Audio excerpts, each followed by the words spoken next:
మిత్రులందరికీ నమస్కారం. ఏదైతే తెలంగాణ ప్రజలు కాంగ్రెస్ పార్టీ యొక్క ఇచ్చిన గ్యారంటీలను నమ్మి తెలంగాణ తల్లి సోనియా గాంధీ గారి యొక్క రుణం తీర్చుకోవాలన్న ఉద్దేశం కొద్దీ గత నవంబర్ 30వ తారీఖున జరిగిన ఎలక్షన్లలో తెలంగాణ ప్రజల ఒక మార్పు కోరుతూ కాంగ్రెస్ పార్టీకి అనుకూలంగా తీర్పునివ్వడం జరిగింది. ఆ తీర్పును మేమందరం కూడా శిరసావహిస్తూ కాంగ్రెస్ పార్టీ ఆ తీర్పుకు ఏవైతే ముఖ్యమైన అంశాలు ఉన్నాయో 6 గ్యారంటీలతో పాటు అనేకమైన మేనిఫెస్టోలో తెలంగాణ ప్రజల కొరకు సంక్షేమం కొరకు ఇలా అనేకమైన హామీలు కూడా ఇవ్వడం జరిగింది. ఆ హామీలను అమలు చేసే ప్రక్రియలో భాగంగా మేము పాలకులం కాదు, మేము సేవకులం, పాలకులుగా కాకుండా మేము సేవకుల్లాగా ప్రజల ముంగిటికే వస్తాం, ప్రజల సమస్యలను తీరుస్తామని ఏకైక లక్ష్యంతో మా ముఖ్యమంత్రి రేవంత్ రెడ్డి గారు ఏదైతే హామీనిచ్చిండో అందులో భాగంగానే ఇలా కోటను బద్దలు కొట్టి ప్రజా దర్బార్ని ఏర్పాటు చేయడం జరిగింది. అంతేకాకుండా ప్రజల వద్దకు పాలన తీసుకొని ఇవాళ మీ ఇంటి ముంగటికే అధికారులను పంపించి మీ కష్టాలను నష్టాలను కడతీర్చాలి, మేము ఇచ్చిన హామీలన్నింటి కూడా నెరవేర్చడంలో భాగంగా మీ ముంగిటికే పంపించడం జరిగింది. ఇవాళ అందులో భాగంగా నిన్నటి వరకు జరిగిన ప్రజాపాలనలో భాగంగా రాజన్న సిరిసిల్ల జిల్లాలో కూడా ప్రజల వద్దకే అధికారులు, ప్రభుత్వాధికారులు అందరూ కూడా ప్రజల వద్దకెళ్ళి ప్రతి ఊరికెళ్ళి ప్రజల యొక్క కష్టాలను నష్టాలను తెలుసుకోవాలన్న ఉద్దేశం కొద్దీ మా హామీలను నెరవేర్చే దిశగా మేము ఏదైతే ఒక ఫామ్ని ఇచ్చామో ఆ ఫామ్ని ఇంటింటికి చేర్చి ఆ యొక్క అభ్యర్థనలను తీసుకోవడం జరిగింది. నిన్న సాయంత్రం వరకు రాజన్న సిరిసిల్ల జిల్లా వ్యాప్తంగా 1,90,000 పైచిలకు అభ్యర్థనలు ఇవాళ ప్రభుత్వానికి ప్రజలు ఇవ్వడం జరిగింది. అందులో ఎక్కువ శాతం మంది ఇచ్చిన అభ్యర్థనల్లో ఉన్నదంతా కూడా ఎక్కువగా మహాలక్ష్మి పథకానికి, అదే మాదిరిగా గృహజ్యోతి పథకానికి ఎక్కువగా డిమాండ్ ఉన్నట్టు మాకు ఆ యొక్క అభ్యర్థనల ద్వారా తేటతెల్లమైంది.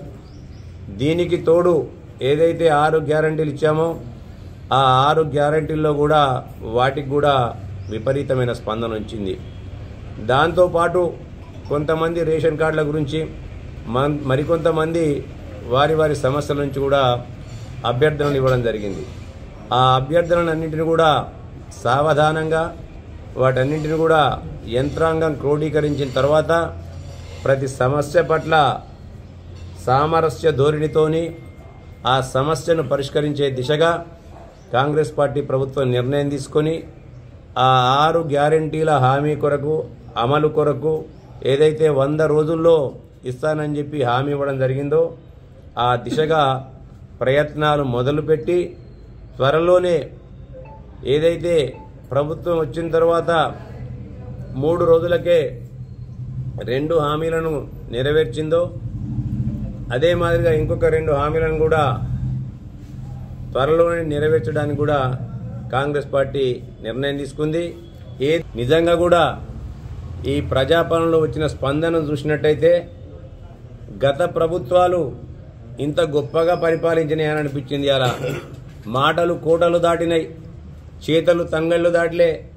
ఓ అంటే ఆ అంటే బంగారు తెలంగాణ అన్నారు, కానీ తెలంగాణలో పాలనను భ్రష్టు పట్టించిన సంగతి ఇప్పుడు దీని ద్వారా తేటతెల్లమైంది. ప్రజల సమస్యలు ఎక్కడ వేసిన గొంగలి అక్కడి బారినే ఉంది.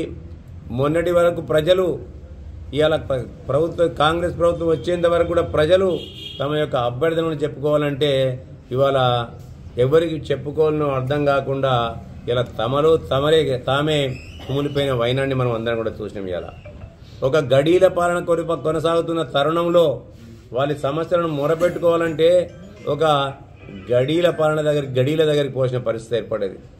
ఏదో రాష్ట్రంలో నలుగురు పరిపాలిస్తుంటే ఇలా ఊరుకో నలుగురు మండలానికో నలుగురు పోయి అక్కడ పోయి వాళ్ళ మొరను పెట్టుకుంటే వాళ్ళు కనికరిస్తే కనికరించినట్టు, లేకుంటే లేదు. ఇవాళ ఈ సంస్థల వెలువలను చూసిన తర్వాత 9.5 సంవత్సరాల టీఆర్ఎస్ అంటే ప్రస్తుత బీఆర్ఎస్ పరిపాలనలో ఏ ఒక్క యోగ్యులకు కూడా ఇవాళ కొత్త రేషన్ కార్డులు ఇచ్చిన పాపాన పోలేదని తేడతెల్లమైంది.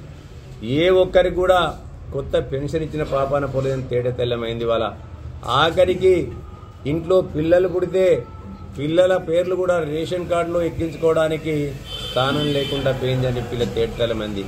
ఈ సమస్యలన్నింటినీ కూడా కడతీర్చే దిశగా ఇలా కాంగ్రెస్ పార్టీ చర్యలు చేపట్టింది. ఇవాళ ఆ హామీలలో ఏ ఒక్క హామీని కూడా నెరవేర్చిన పాపాన పోలేదు. ఇవాళ వాళ్ళు ఇచ్చిన హామీలను చెప్పుకుంటూ పోతే చేయింతాడంత ఉంటుంది. ఇవాళ మరిన్ని వీడియోస్ కోసం ఛానల్ ని సబ్స్క్రైబ్ చేయండి. లేటెస్ట్ అప్డేట్స్ కోసం వాట్సాప్ ఛానల్ ని ఫాలో చేయండి. అండ్ లింక్ డిస్క్రిప్షన్ లో ఉంది.